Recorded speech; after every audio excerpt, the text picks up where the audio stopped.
race fans, welcome to another edition of the ETV Live Pit Report, powered by the HD Radio Network. I am here in studio alongside Dakota Ehrman. Dakota, welcome to the show. I think it's your third week in a row. Yeah, buddy. Glad to be back once again. Yeah, glad to have you. Josh is still, we don't know where Josh is. Well, last I heard, the latest update on Josh is we all know he was in the car accident. This week, I think he's getting a new car this week, and I think that's what's holding up now. That's his reason. But he's getting Dakota. He's getting a Kia. He's not getting an American car, and that kind of pissed me off. I don't know about you, but not too happy about that. Not impressed with Mr. Gerlach and his choice of a motor vehicle this week. More or less. It's just a car. It'd be alright. Yeah, I guess you're right on that half. So big show today. All you sim racers out there, Adam Gillen won the big show down in Daytona Tuesday night. He's going to be with us during segment number 2, possibly segment number 3. We'll see how that goes. We're talking about Vegas a little bit. The Gen 6 car, we're going to continue grading it week to week. Continue on and preview the events coming up in Bristol this weekend, even though the weather's not looking too good out there from the last that I saw on weather.com. Hopefully that forecast changes. And we'll be taking your calls. We got everything settled down. As you know, last week we had some issues. For whatever reason, the system was not letting us accept any calls, and once again, I do apologize for that. But it looks like, based off of testing it just a few minutes ago, we got the whole thing settled and all the bugs worked out. So hopefully, we should be able to accept your calls. So if you want to call in now from the first segment, anyone who got screwed over last week, or if you want to have any questions for Adam, we'll be accepting phone calls while he's on and throughout the show as well. So, Dakota, once again, happy to have you here, and I guess we'll start the discussion off about Las Vegas last week. Hey, buddy, Las Vegas it was rather interesting. I think it was more about the car that was up front was the car that could stay up front unless it was Kyle Busch, and it only took him about 10 laps, and that changed. Yeah, I mean, I think both races, I don't know. I think the racing in general in the nationwide race, or the B car for all you iRacers out there, I think that was the better race of the weekend for the most part, but I think the Cup car had the better finish. There was an interesting stat here as I'm looking on Jayski for it. It was just figures and numbers about the number of passes and whatnot during the race, which I thought was very interesting. Oh, and it was a historic day on Sunday for Matt Kenseth. He won on his 41st birthday. He was only the third driver ever in NASCAR history to win on his birthday. The first being Cale Yarborough at North Wilkesboro Speedway on March 27th, 1977. And the second being only about 3-4 years ago with Kyle Busch winning at Richmond on May 2nd, 2009. So that was a very historic day for NASCAR. And as I continue to look down my sheet here, Dakota, what's your thoughts on that, winning on your birthday? That has to be one kick-ass birthday present. Yeah, a lot of even just sim racers can't even accomplish that. They can try several times in a day. How about Matt Kenseth? He's got one day to do it. Only one race he can really do it. And he does it. I mean, that's a fantastic job. He did it on. I want to say he did it on 2 tires, a little bit of strategy, and he held off a faster car. He did a fantastic job to win that race. And it's kind of cool to see him go to victory lane like that, and especially on that kind of a day. I mean, that's something you don't quite see much, and it's extremely cool to see.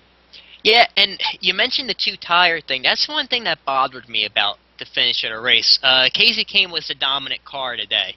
I mean, like you said, the 18, he was pretty fast. What did he have? I think he had a speeding penalty earlier in the race, and he was up there in the top 5. He dropped back to about 20th or so, and he drove his way back up to the top 5, battling for the win. He made some nice moves on the restarts. The restarts were key.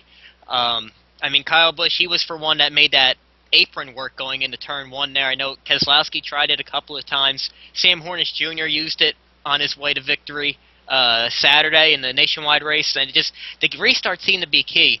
But going back what I was starting on, I didn't like the fact that Matt Kenseth was, not that I'm not a Matt Kenseth fan, but how he was able to hold Casey Kane off at the end of the race. I didn't think there was something right with that picture, because obviously Kane, even though he restarted in 6th, he made it up to 2nd. I think by the time he got to the middle of the backstretch, he was already up to 3rd or 2nd.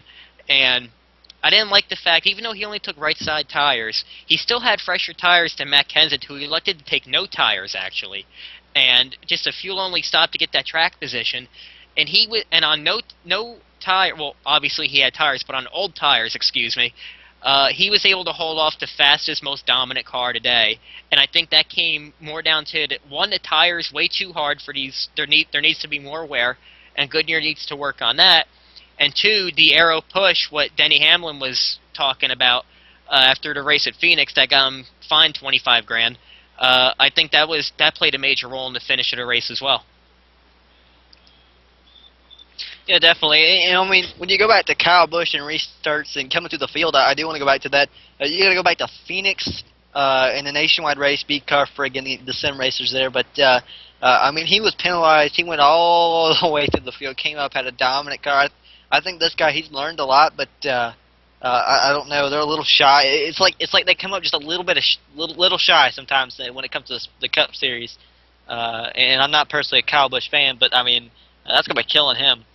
With the way those races are going. And I didn't quite agree with that either. I mean, I don't understand quite how he was able to hold off a car off 4 tires with 2 tires, but, I mean, it was a good race. It made it interesting, and it was kind of a cool finish, actually. Yeah, but, I mean, in the end, it was a good show. Like I said, I still can't find this damn stat sheet. I don't know what happened to it. But there was... I remember reading earlier in the week on J-Ski that based off of all the timing and scoring from all the scoring loops throughout the racetrack, this was like the most passes throughout the field in one race since like 2007, I believe. It was some odd off-the-wall stat like that, but supposedly the amount of quality passes in this race, I think that the last track, I believe it was, I can't remember the track. I have to find this. I'm going to look for that more over the break here. But ever since it was before the Gen 5, pretty much what the stat was saying was there were more passes in this race than there were in any Gen 5 race during its 5-year or 4-year history, going back to the Gen 4 car that everyone's trying to compare this car to because the racing was just so spectacular according to race fans back in that day. Yeah, definitely there. And you know, I don't know that. I can't quite agree with the racing being like people say fantastic back in '06. I'm sure it was good, but fantastic is it's a large word to use on some of the stuff, and I think it's a lot like what we talked about last week. I mean, when you talk about racing, you're not going to see them, go past every lap, just go past one another and fall back, slingshot back. I don't know what people are thinking, but I don't think we'll see what everybody expects to see anytime soon, if ever. I mean, we didn't see it before. People might disagree with me there, but I don't think we saw it before, and I don't think we will see it ever. I don't know that changing cars is going to do anything for it. I mean, it doesn't happen. Yeah, and the only thing that was bothering me was on Twitter. I was heavily involved with the social media during the race on Sunday, and at times the field, it was single file. I guess throughout the field or through the majority of the field, and people were complaining. But thinking to myself, when in God's name I think the first year for Vegas on the schedule was around 97, somewhere in the late 90s, 98, I think. And, I mean, that was obviously when the track was flat before they reconfigured it. But, I mean, even once they can reconfigure it to the more higher progressive bank track that we know today, when were they 2x2x2 for the full 300-something laps? I mean, this isn't Talladega or Daytona where they're just constantly in the draft and the pack racing or whatever. It's just, I fear that race fans, or maybe not the older race fans, but the newer race fans, they have this, like, I don't want to say, but a delusion in their mind that this new Gen 6 car, it's supposed to produce pack racing at all these mile-and-a-half tracks and half-mile tracks and mile track, wherever. Just like what we see at Daytona and Talladega, and it's not going to happen. It's never happened in the history of the sport before, and this car is not going to change the complexion of that now. Yeah, I mean, really, you kind of listen to some of these drivers talk about the cars. I mean, when it came to Daytona, a lot of the guys testing and practice and whatnot said that was kind of like a bubble. I mean, they couldn't quite get on each other's bumper. I mean, it kind of pushed the front car away, or the very leader at least. And I mean, I think I heard maybe at least once they were saying that. I mean, that bubble is kind of still there at these kind of tracks. It's hard to pass because once you get behind somebody, it doesn't actually help your car. It, almost, I mean, makes you neutral. So, I mean, you won't see passing every lap. You won't see side-by-side every lap. We have never seen side-by-side every lap, especially at that track. And I think they did a fantastic job of making it as good as they did. I mean, I don't foresee it actually getting much better. I agree, and I can stop talking in circles because I found a statistic that I was looking for. Reading this off of JSki, this is from NASCAR Wire Service website. NASCAR's new Gen 6 Sprint Cup race car racked up this is quote that I'm reading, racked up impressive statistics in Sunday's race.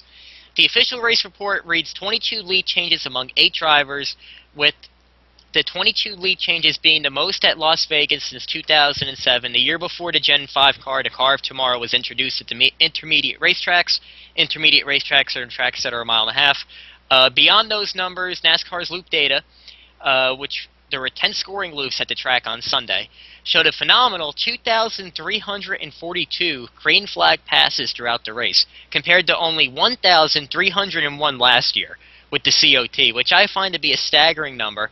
And in addition, there were 31 green flag passes for the lead, which were not, those are passes for the lead not counted at the line, but throughout the rest of the racetrack. And that was the most in a scoring loop data since 2005. So some impressive numbers there. Obviously, the car still needs some work, but we'll touch on that more in the third and the fourth segment of the show because we're about to close up this first segment of the night. And I am pleased to announce that Adam Gilliland, as I said in the beginning of the show, he won the big race, the iRacing World Championship Series, the NASCAR Series at Daytona earlier this week. That was a pretty cool race. I found that more entertaining than the actual Daytona 500. And he brought home the big trophy there, so we're going to have him on in segment number 2. So give us about a 3-minute break here, and we'll come back over your radio headsets. I am Kyle Taraska with Dakota Airman. This is the ETV Live Pit Report, powered by the HD Radio Network. Hi, I'm Angela Hall, CEO for Halls on Post Incorporated. We are the premier income tax preparers to the sim racing community. You sim racers know that where you live is not a barrier to working with others. So please do not let your local income tax prep stores hijack you into paying their expensive fees up front by taking them right out of your refund. Here at Halls on Post, we do things a lot differently. We will prepare your return, review it with you, e-file it, and release your file copy, and you will not have to pay in advance for any of these services. Sim racers, please believe me when I tell you that we are the only tax practice out there that will allow you to pay after you receive your refund. The only catch is this: you promise me that when your refund arrives, you will make Halls on Post Incorporated the very first check you write. So make the switch to Halls on Post Inc. We will hop right on it and treat you respectfully, discreetly, and fairly. No gimmicks and no hidden fees. Sponsored by Barbaro Racing, VRC Virtual Racing Chassis, Real Sim Racing Full Throttle Cup Series returns to ETV Live in 2013 every Monday night, 9:20 p.m. Eastern. A full 36-week season. Join Mike Keaton and Wesley Allen as they call the action from the booth, and Dakota Ehrman reporting from Pit Road. Strap in and buckle down, cowboy. 2013 Full Throttle Cup Series on Monday night is back in the saddle again. Flag-to-flag coverage provided by ETV Live, the only choice for your online racing broadcast entertainment. See us at etv-eplay.net. Coming to ETV Live Super Speedway Cup Series brings some new and exciting racing entertainment on Friday night. In shootout style, drivers compete in hot lap heat races to qualify for the feature event. Drivers run the 3 heat races, then on to the Dash for Cash 15-lap showdown, and then ramp it up as they move on to the B main and A main feature event. Word has it they give the flagmen the night off, so no cautions, cowboy. Buckle in and sit back and hold on tight. You're in for a night of fun racing entertainment once again, brought to you live by ETV Live, your online autosports entertainment network, etv-eplay.net. All right, back here for segment number 2 on the ETV Live Pit Report, powered by the HD Radio Network. Remember, if you want to contact us, you could tweet to us at ETV Pit Report, or you could call us 1317-489-9388. Phone lines are open. They are working this week, so we'll be accepting your calls here with Dakota Ehrman and our special guest of the evening, the big, once again, NASCAR iRacing.com World Series champion, well, Daytona anyway, the champion of that race, Adam Gilliland. Welcome to the show. Yeah, thanks for having me. It's great to be here. Yeah, we are honored to have you. Actually, that was some race down there on the beach Tuesday night. It was very entertaining to watch. I watched from like lap 10 on. I missed the beginning of it because of work, but it was a great race, and it was impressive to see you guys run 2 and 3 wide for a majority of the race without really wrecking, and then those couple of wrecks happened at the end. And you guys, the broadcast team, you and your teammate over there, they kind of counted you out towards at the end when you made that late race pit stop. What was the story there? Were you guys short on fuel? Yeah, me and my teammate / partner for that race, Matt Whitten, I got us a little bit off sequence on the first yellow. I think it came out on lap 7. I had to stay out when the majority of the field pitted, and if we wouldn't have got that caution, I believe, with Thomas Lewandowski, then I think we would have been short and had to pit one more time than the leaders. But with them pitting on that lap 6, that allowed them to make it as a one-stop race from that distance. But we ended up having to come down on that I think lap 70 or so caution when all the leaders stayed out. We had to pit for fuel, so that was the story there. Yeah, and I want to ask you first, before we really get into the race, because with it being open setup, obviously, but even still, Daytona is such a tight box. How much because you guys qualified up towards the front of the field, how much effort did you guys put into your qualifying setup? Like, did you focus more on qualifying than the race setup just to make the race, or did you put, did you mix the time for both setups? How did that go during the preseason testing, I suppose, is a good way to put it? Well, right when the car came out, we have a few guys who really focus a lot of their efforts on super speedways. They're really talented in that core of a track. So Matt Whitten and John Ritchie, they did a great deal of work on Daytona right when the car came out, and we unloaded really fast off the truck for the car. I was pleasantly surprised. So we focused a lot on Q trim, but we also put a lot of laps in race term, just getting the thing handling right as we increase the speeds in the draft and whatnot. Just testing if we can make sudden moves from the top to the bottom. And once we got the stability, the speed just came after that, and we were able to put 5 of our team cars in the top 6 for qualifying and 3 in the top 3, and I think Cody Bias tied for 4th at Pat Baldwin. So that was a huge accomplishment for us as a team to get that, and we had a really fast race that me and Matt were showing it. But I think the other 4 teammates we had were just cruising in the back, and if they were up front, they would have showed the speed we had because we really had some great speed. Now, you mentioned a new car. How big of a difference obviously it's going to change from track to track, but just focusing on the super speedways, and you said you have your core group of guys that really focus on that, how big of a setup change is it from the old COT to the new Gen 6 car? Well, I didn't really look too much at the setup. I just went out there and drove it. I did make a few changes to help me get a little bit more stability, but I mean, we have a lot less adjustments we can do than before with the old Gen 5 car with no rear bar, or can't really have as much adjustability in the track bar. So it was a pretty big change, but I feel we handled the situation really well, actually, and we ended up having some really good speed, like I said before. So, but back to your question about the changes, it's actually a really big swing, more than most would think. Yeah, and because I was just wondering, and the big thing that the broadcasters were emphasizing was the pack racing. Obviously, with the Gen 5 car, the tandem racing really was the way to go back then. And even with iRacing, with all their builds and updates and everything, they kind of steered away from the pack race, from the tandem racing and back towards the pack racing towards the end of the Gen 5 days, just like as they did in NASCAR. I saw some guys were able to tandem at different points of the race. I think you were one of them. Was it harder, easier to tandem, or did you really not feel a difference compared to the Gen 5? It wasn't really much of a difference. I actually felt like it was really similar, if not the same.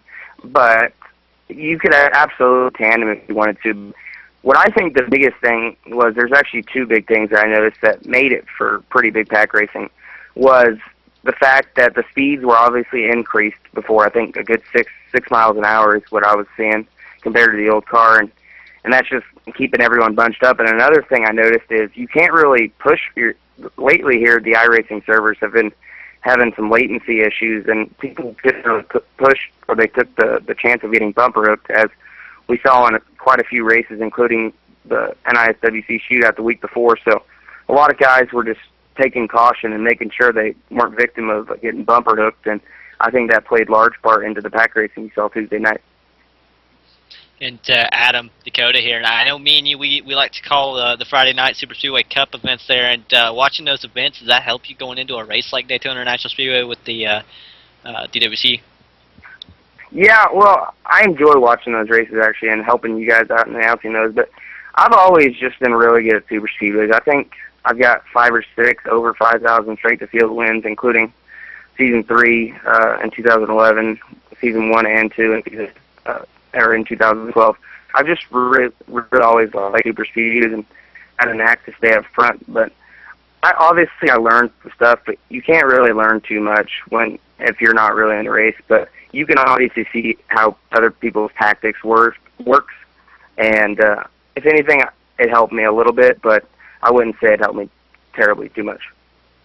And will you have just as good a car at Vegas? I think we'll have a really good piece.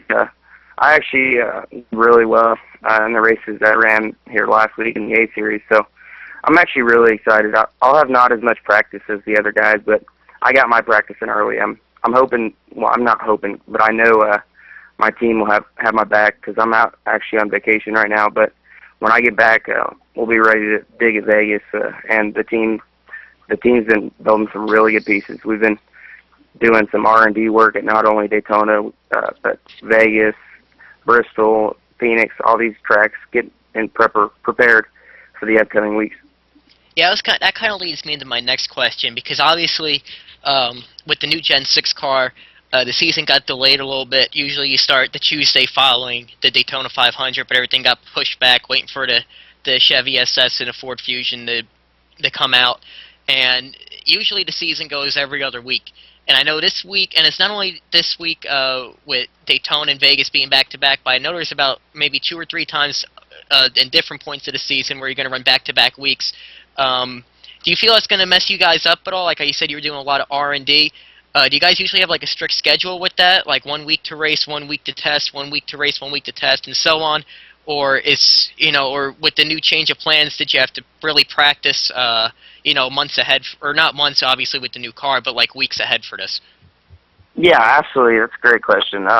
We actually we knew that there was a back-to-back for weeks 1 and 2, so, and not to mention that the A Series was already going to Vegas, so we figured we'd take the time and have the guys who know how to work the intermediate tracks focus on the upcoming track in Vegas and Phoenix for the next 2 weeks. But I think we've got 1 or 2 back-to-back. I know we got at least 2. I don't know about the third. I think the second back-to-back races is in September, actually. So I actually think it suits us better as a team when we have a little bit less time to prepare, because we usually hit on something pretty early in the week, and once we hit on something, it seems it's a little bit tougher to find speed as the week goes on, and by giving the extra time to the other teams, it allows them to catch up to us. So I actually enjoy the back-to-back races. I'm not much of a guy that likes to take weeks off or a week off in between. I like to just go out and race every week. It's a lot of fun. Well, except for when you're on vacation, like this week. You want to share, since you already mentioned it, you want to share where you're at? Tell your fans. I'm actually I'm in Bristol right now. I'm going to the NASCAR races this weekend. Oh, right on. It'll be a lot of fun. I'm actually really excited for it. So I think it's the first time I'm getting to watch these new cars race in real life, so I'm pretty excited. Yeah, I went to Bristol about 2 years ago for the first time. I went with a couple of friends. We camped out the whole week there for the night race, and that was probably one of the best experiences I ever had at a racetrack. That's an awesome place. For anyone who hasn't been to Bristol yet, it's an awesome place to see a race, and it's a pretty fun place to drive on the sim too. More so with I've been doing a lot of I haven't really tinkered around with the setups yet on the Gen 6 personally, but I've been doing a lot of A-Fix and B-Fix races. this season to start off 2013. And it seems at Bristol that the A-Fix car, it's a lot easier to make the bottom work than the B-Fix car. I think that has to do with setup and just the B cars being slower. That kind of leads me to the next question. I know you guys do a lot of open setup racing. Do you ever try the fixed setup series? Just in I mean, obviously the competition, I'm sure it'd be a little bit closer there since everyone's on the same setup. Do you ever use those races for practice, or are you just strictly open setup when you're racing on the sim, just with anybody else? Yeah, I'm actually one of the few people on my team who likes to run the fixed races. It's kind of like you see Ray and all the other guys, Conti, Tyler Hudson likes to run a lot of fixed races. I think it brings a lot more driver into play, and I actually like doing the races every hour because it gives you a little bit more, per se, time to race. Like, you can choose, you have more of a flexible schedule to where the A car, you're crunched down to the two or four races a week. So I like to race quite often, actually. So you'll see me quite a bit racing fixed races. I think it's a lot of fun, and absolutely, to answer your question, I think it does help quite a bit for the open races. Yeah, I was kind of thinking that too. I like to do the fixed series races. I'm going to do the iRacing series tonight at 9 o'clock with the fixed setups, 250 laps at Bristol. That should be a lot of fun. And just a couple more questions for you before I let you go. Referring back to Daytona, a little bit of controversy at the end of the race. There was that wreck, I think with around 10 to go or so, which was the first big wreck that involved Josh Berry. And a couple of those guys, they got caught up off of turn 2 and went sliding down, but the caution never came out for whatever reason. And then the next time you guys went around to turn 2, you guys pretty much finished it off, and half the field got taken out there. What's your opinion on that? You can say whatever you want. I promise no one's going to fine you $25,000. We're not NASCAR here. But just what was your opinion? I mean, should the caution have been thrown for that first wreck? I mean, I know it's the game that controls it. I mean, do you think iRacing needs to fix a bug, or is that just how the game is set? Or, I mean, what was your opinion on that? Because my view was watching the race as a fan. If that caution came out for Josh Berry and the other guys that only took about 3 cars out, we would have saved about 15 cars from being wrecked the next lap. Yeah, and you bring up a really good point. I actually didn't get a chance because I left really early the next morning, didn't really get a chance to go watch the replay. But without a doubt, I think with how hard it is to code cautions and all that, you can't really.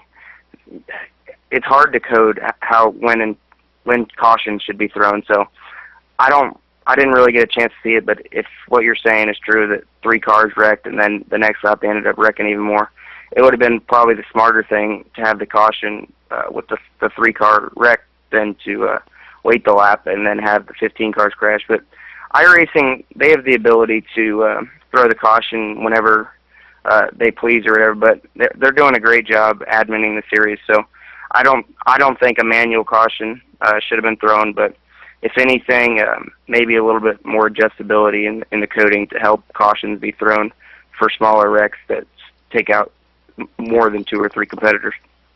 Yeah, I agree with that. Dakota's got one more question for you, and then I got one more question for you, and then we're going to let you head out and enjoy your weekend in Bristol. So, Dakota, go ahead. Now, I want to say the last person to win Daytona, the season opener, in the NASCAR Racing DWC Series, I do want to say I think it was Marcus Lindsay. Don't quote me on that. It might not have been Marcus Lindsay. I don't know who it was, but whoever they were, I remember. I know they were Club Indiana from Indiana. They didn't quite. You didn't see them again the rest of the season. You afraid there might be a jinx there, and you could run into trouble all season? It was actually Jeremy Allen who won last year. So, I mean, I don't think that's going to happen to me. I think I'm going to be out there contending each week. I don't anticipate me disappearing like Jeremy, but I've got a solid head on my shoulders. I'm gonna keep things going in the right direction, and it's good to get the season started off strong, and going to carry some momentum into Vegas, and hopefully finish out the season strong when we come down to Homestead. And that's how I want to end this segment here. You talk about momentum. Daytona's a crapshoot. I mean, let's face it. I mean, not to take anything away from your win, but anything could go wrong. I mean, you could have easily been involved in that wreck with 15 guys at the end there, just as you easily could have been in the lead. Does Daytona really build a lot of momentum going into the rest of the season. I mean, obviously, it's good to have a good start at any track. Does Daytona take away anything from that? Or, I mean, are you pretty much, like, and you were saying before with the R&D and everything, are you guys pretty much full sail, ready to go, and you're going to go off and win this championship? I'm not going to look too far in the future and think championship, because there's some really good guys. This is the toughest competition. Like I said in the PSR TV interview, this is the toughest competition I've ever had, and you got Ray, and Conti's going to rebound to Vegas, and you just got all these guys that you're going to have to deal with. So I'm not going to really look too far in the future for championship. But as far as the momentum thing, I think absolutely Daytona can be a huge momentum builder, even if, like you said, it is a crapshoot, which it is. It builds confidence for the team knowing that their hard work on the setup paid off, and it's going to make them want to work even more to get back in victory lane. So I think it not only builds confidence for myself that, yeah, I can win a VWC race, even though it was Daytona. I think it builds confidence for the team and makes them want to work that much harder just so they can get back to victory lane. That's awesome. And once again, as speaking for Dakota as well, congratulations on your big win in Daytona. It was a pleasure to watch that race for sure, and I plan to watch many more throughout the season. Best of luck to you and the rest of your team, and enjoy your weekend in Bristol. Thanks for coming on the show tonight. We appreciate having you. Yeah, thanks for having me, Kyle and Dakota. You guys do a great job this radio show, and if you need me again, just let me know. Oh, we'll be more than happy to have you back. Thanks again. And on that note, that is Adam Gilliland, winner of the iRacing.com DWC Series at the World Championship Racing with the iRacing.com Series platform. He won the race in Daytona Tuesday night, 100-lapper there, 250 miles, against the top 50 guys, right, Dakota? 50 guys are eligible for the top stock car series in iRacing, and then the top 43 qualifiers can make the show. Am I right? I believe that is right. And how about the last season runner-up? Didn't even qualify for the race. Yep, Michael Conti. That's what Adam touched on. That Conti, he'll rebound in Vegas, which I highly doubt. He's kind of like a hometown favorite for me. He's from New Jersey as well. But just like as you pointed out right there, and how you said it's the toughest competition he's ever experienced. It's the toughest series in the sim racing platform right now, in my opinion. And on that note, this segment ran a little bit long, so we're sorry about that. We're going to take a quick 30-second, 1-minute commercial break here, and we'll come back and talk more about the sim. I am Kyle Tarasco with Dakota Ehrman, live on the Pit Report, powered by the HD Radio Network. Hi, I'm Angela Hall, CEO for Halls on Post Incorporated. We are the premier income tax preparers to the sim racing community. You sim racers know that where you live is not a barrier to working with others. So please do not let your local income tax prep stores hijack you into paying their expensive fees up front by taking them right out of your refund. Here at Halls on Post, we do things a lot differently. We will prepare your return, review it with you, e-file it, and release your file copy, and you will not have to pay in advance for any of these services. Sim racers, please believe me when I tell you that we are the only tax practice out there that will allow you to pay after you receive your refund. The only catch is this: you promise me that when your refund arrives, you will make Halls on Post Incorporated the very first check you write. So make the switch to Halls on Post Inc. We will hop right on it and treat you respectfully, discreetly, and fairly. No gimmicks and no hidden fees. Back here for segment number 3 with Dakota Ehrman. I'm Kyle Tarasco on the ETV Live Pit Report, powered by the HD Radio Network. We just had a whole segment with Adam Gilliland. He won the race in Daytona in the iRacing.com World Championship Series. Obviously he's the points leader going into Vegas. An odd back-to-back week schedule for the iRacing.com series there. As we touched in the segment, the series started late due to the Gen 6 car being released a little bit later, so they got to make up a couple of weeks there in between. Dakota, awesome to have him on the show, wouldn't you say? Yeah, it is cool to have him on the show. It's cool to have him on any broadcast. He does join us for Friday Night's Super Speedway Cup. If you do want to check that out, don't know if he'll be here this week because he is in Bristol, but definitely cool to have him on the show, on the broadcast and whatnot. Yeah, for sure on that, and I hope he does enjoy his weekend in Bristol. It's going to be a good race for sure. 1317-489-9388 or tweet to us at ETV Pitreport. Dakota, I'm kind of hurt. No one's tried to call this. I guess I scared everyone away last week when the phone lines didn't work, but I could promise you that the phone lines are working this week unless something crazy happened over that commercial break, which I hope not. But the phone lines are open. They are working this week. If you call, your voice will be heard on the air for our listeners. So, talking about Bristol, Adams in Bristol this weekend. Let's preview Bristol. We're gonna have I think we're having the K&N race on Saturday night. Our friend Justin Boston, he was on the show earlier in the season, making his NASCAR debut. We wish good luck to him. At the Nationwide race running Saturday afternoon, and then the Cup race, the first highly public Gen 6 car on a short track. This will be the first race for that car on a half-mile track coming up on Sunday. What do you expect this weekend, Dakota? Well, generally, probably a little bit of single-file racing or a lot of single-file racing. I mean, it is a short track where we're going to meet a new car. It's going to be interesting, but I think we might see quite a bit of single-file racing.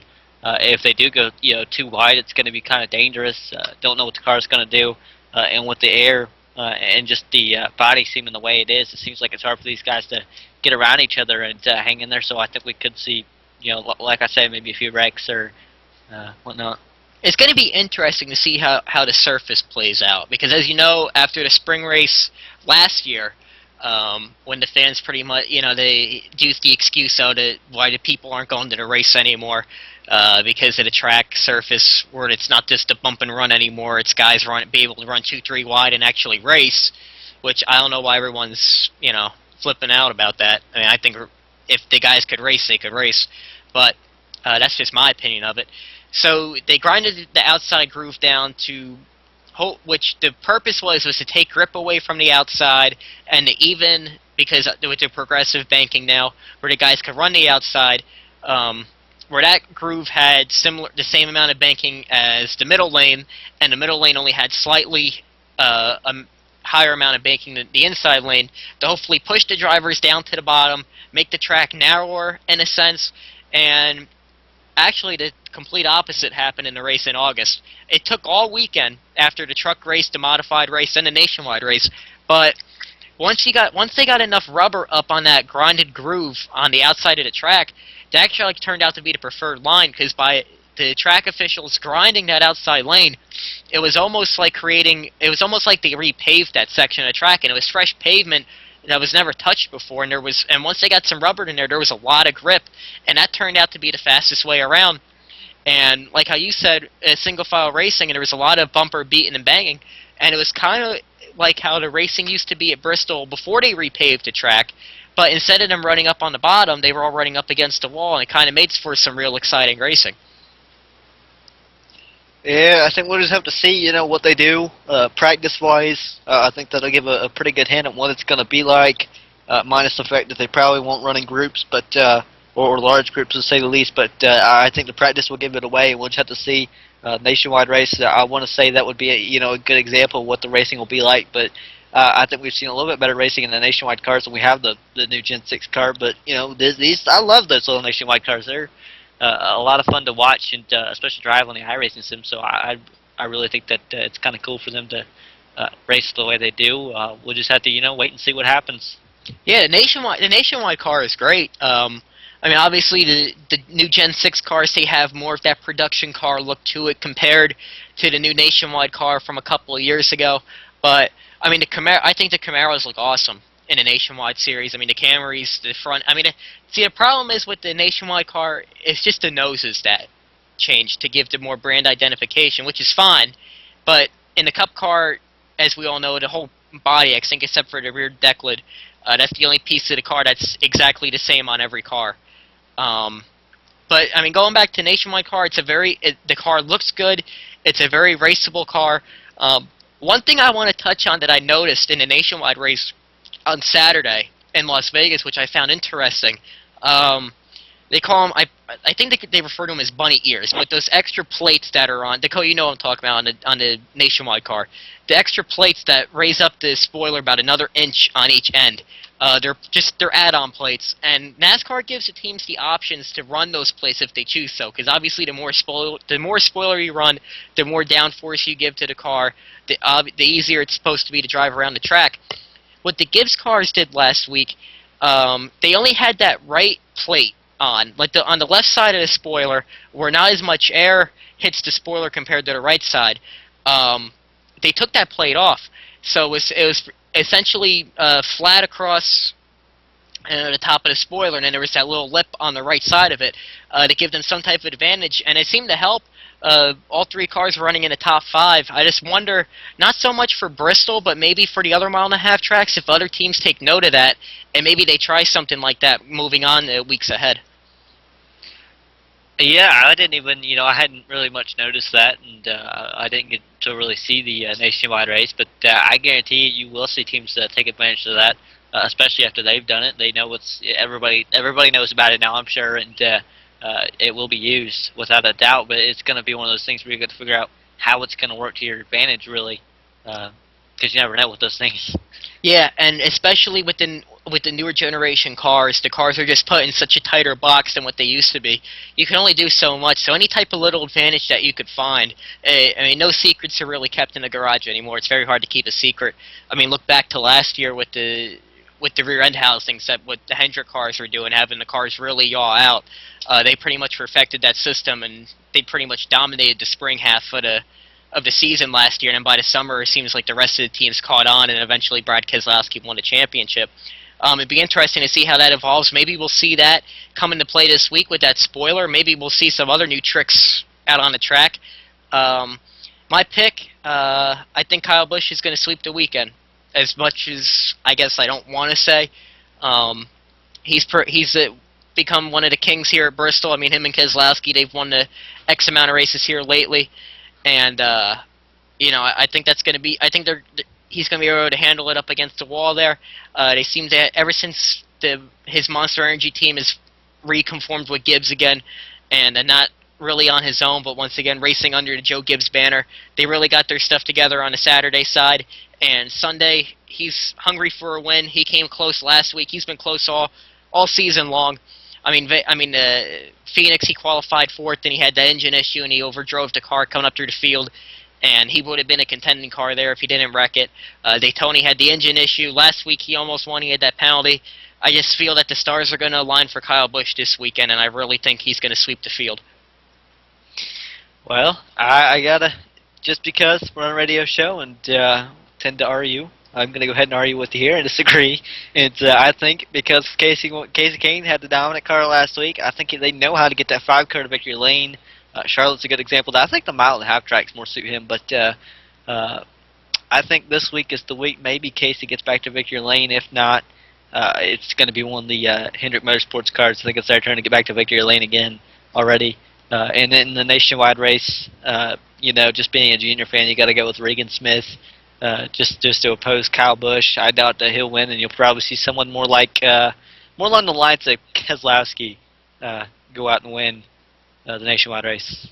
Hey, you never know. There's a lot of different things could happen, especially at Bristol. But hey, we got to catch up on these commercial breaks here, so we got to thank our sponsors one more time tonight. We're going to take another quick commercial break here on the ETV Live Pit Report, powered by the HD Radio Network, and we'll be back in about a minute to close out the show.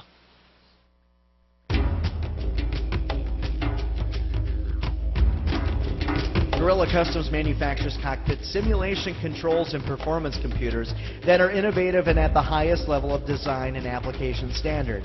They work hand in hand with professionals throughout real-world racing to provide technology and fabrication industry's highest level of unmatched quality. Made in the USA, people. Check them out today. Your place for your highest gaming simulation standard, www.gorillacustoms.com.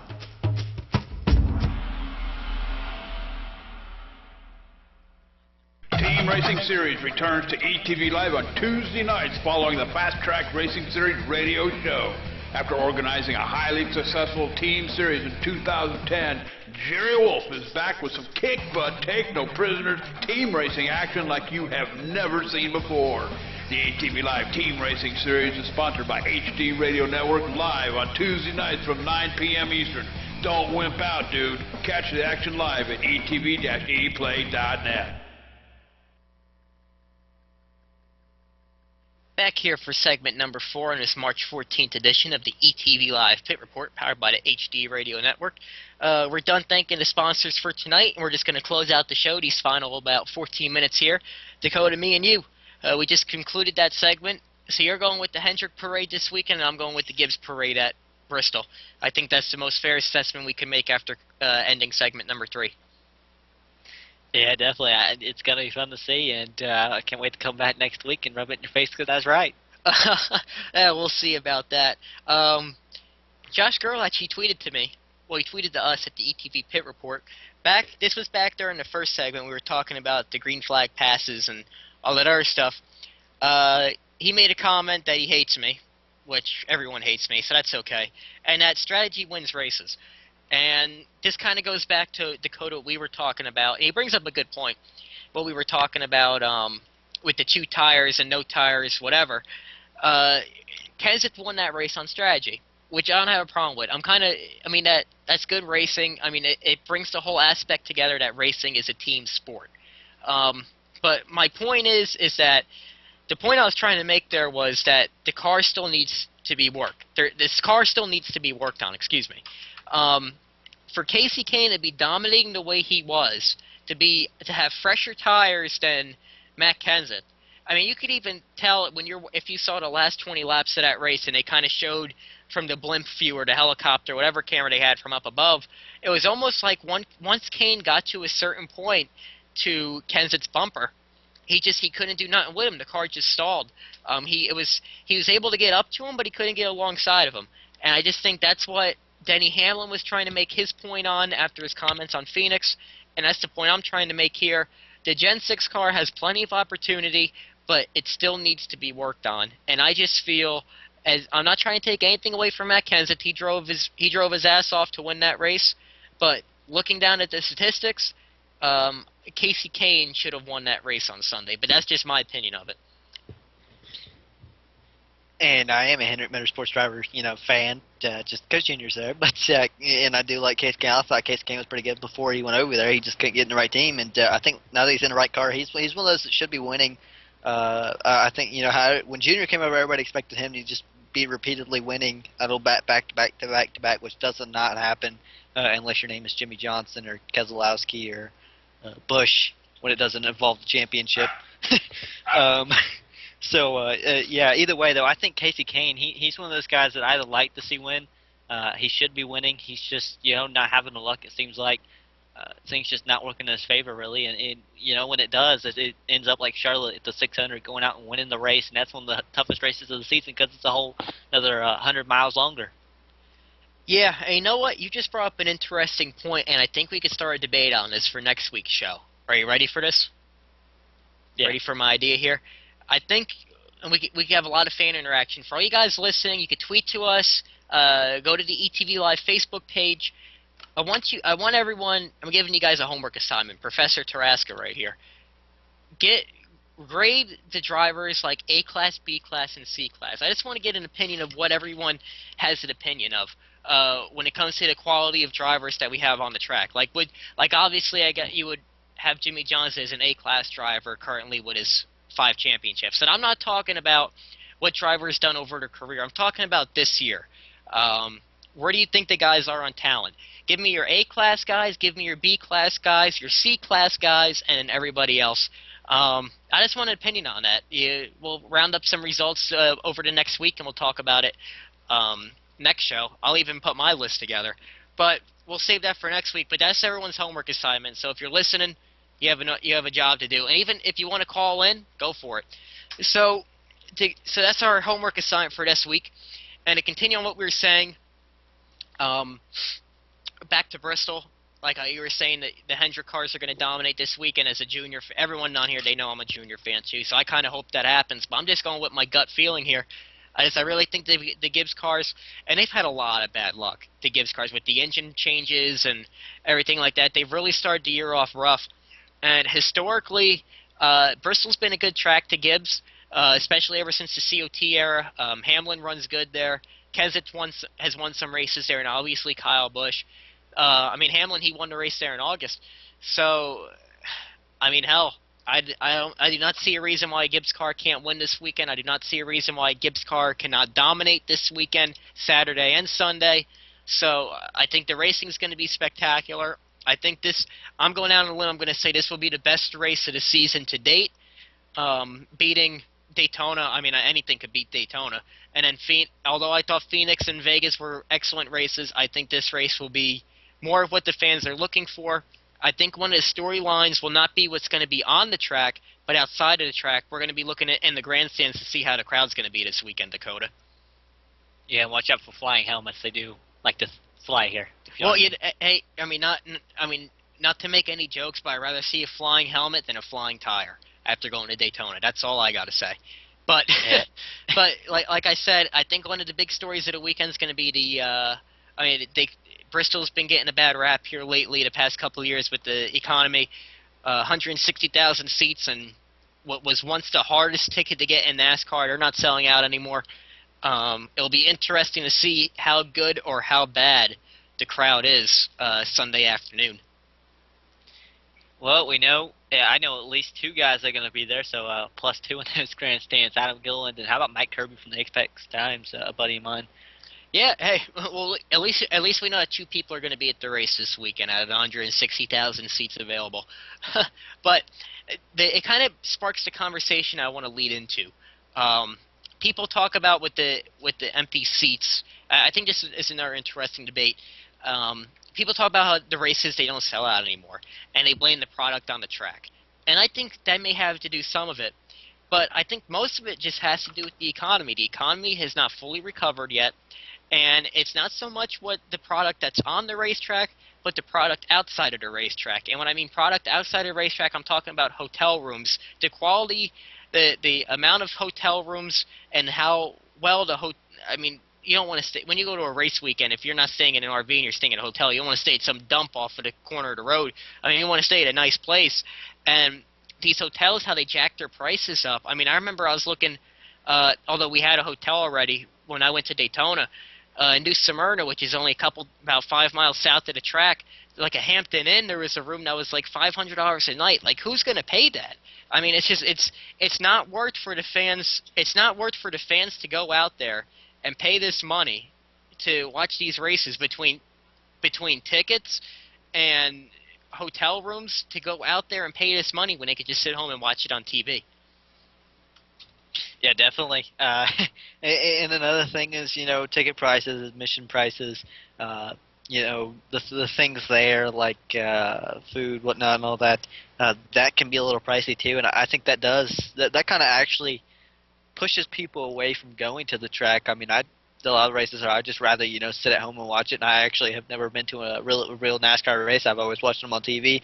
I've only been to Indianapolis Motor Speedway once, and that was for some school field trip in like 6th grade, and we only watched the Indy cars go practice. And it was kind of cool, but that's not something I would probably be too into unless it was maybe a track like maybe Talladega or something where anything can happen. That'd be kind of intriguing, but there's very few tracks I would actually that I would actually go to. If you know what I mean. Yeah, I know what you're saying, and you got to cut corners. That's pretty much what you're just explaining to our listeners right now, and you're not the only one. It's all race fans that have to do this. You have to. Why do you think that the night race gets a lot more people than the day race? The night race being in August at Bristol compared to the spring race here this Sunday in March. If I was in a situation where I could only afford to go to one race, I would go to the night race over the spring race. One, because the weather is supposed to be, and I feel bad for him because last I saw, as I mentioned earlier, it's supposed to be raining there this weekend. It's only going to be in the high 50s, low 60s. It's not ideal weather conditions. Let alone it's going to be hot as hell in August, but the race is at night, so it's going to be in the 70s. It's going to be comfortable. The nighttime races, they just have that extra vibe to it. They put on a spectacular show. And it's just, and with it being summertime, the kids are home from school, so that makes it easier for families to travel. It's just, I know people they pick it whatever, and there's 160,000 seats there, and maybe they're only going to fill 120,000 of them, but still 120,000 people showed up for a race on Sunday. That's a staggering number, and it's just people need to look at, the glass half full instead of the glass half empty. Yeah, definitely. I do agree with you there. Yeah, and it's just, I don't know what else to say. I mean, it's unfortunate that the fans, they can't get the full experience that they want to. I mean, I'm in a fortunate situation. I get to go to a decent amount of races a year, which I'm rather thankful for. It's my favorite thing to do. Next race for me is coming up in Richmond at the end of April. One of my favorite tracks, the Action Track. So that should put on a great show. And but again, that track I believe only has around 90,000 seats. Compared to Bristol that has 160,000. So they may get 90,000 people at Richmond and sell the place out, but still they'll get 120 at Bristol, and the place is going to look half empty. But still, they're going to get more people there for that race than they would at Richmond. You understand what I'm saying here? I think just people need to look at it that way compared to other tracks. I mean, same thing with Phoenix and Darlington. There's only like 55,000, 60,000 seats there compared to, I don't know, Dover that has almost 130,000 seats. And, I mean, Darlington and Phoenix, they sell it at 60,000 people. And you have Dover that has 130,000 seats. They only get 90,000 people. And on TV, the crowd looks like hell. But they're getting a lot more people at their race than they are at other tracks just because they could hold more people. And I just wanted to bring that up tonight. I just think it's an interesting topic to discuss, especially in light of Bristol this weekend, which has been kind of like the leading track now when it comes to empty seats. And, just if anyone wants to give an opinion on that, you can send us a tweet, ETV Live Pit Report. Give us a call here. We got about 2 minutes left in the program. And but while we wait for that, Dakota, what's your closing thoughts on the show this evening? Well, it's Bristol. We're coming to Bristol. It's going to be a lot of fun to see. I can't wait to see what happens. I'm actually going to try to watch the whole race this week. Kind of been scared away the last few weeks. I was rather busy last weekend. Expecting to have a lot of fun doing that. Be on iRacing quite a bit. How about the NASCAR iRacing series starting up? And looking forward to the ABC. Also see what happens there. Maybe Adam Gillen can go 2 in a row. Yeah, that'd be awesome if Gillen could go 2 for 2. I'm not sure. We got to look that up in the stat book if anyone's ever. I don't think anyone's ever started off the season 2 for 2 in the iRacing, the DWC series. That'll be interesting to watch. I'm going to head over to the iRacing series now. 250 laps at Bristol in the Gen 6 car, fixed setup. It's going to be entertaining. It's going to be on my toes. It's a pretty loose setup, and the tires like to spin a lot. Especially this race is during the day, not at night, so the track's going to be slicker as hell. And qualifying for that's about 15 minutes, and then we got the race starting in about a half hour. So that'll be interesting. Hey, maybe I'll make the top split. Who knows? But we appreciate all you who have listened tonight. For our guest Adam Gilliland and Dakota Ehrman for coming on board again. I can't thank you enough for joining me these past couple of weeks. We hope that Josh gets back soon. And on that note, we're going to close out the show. We'd like to thank all our sponsors as you listened over to commercials, Halls on Post, Inside Sim Racing, etc. And on that note, thank you ETV Live for this great show, letting us put it all together. Phil over at HD Radio Network. And I am Kyle Taraska closing out tonight. We will see you next Thursday night for the ETV Live Pit Report powered by the HD Radio Network at 7:30 Eastern. So keep your ears open, guys. We'll be here.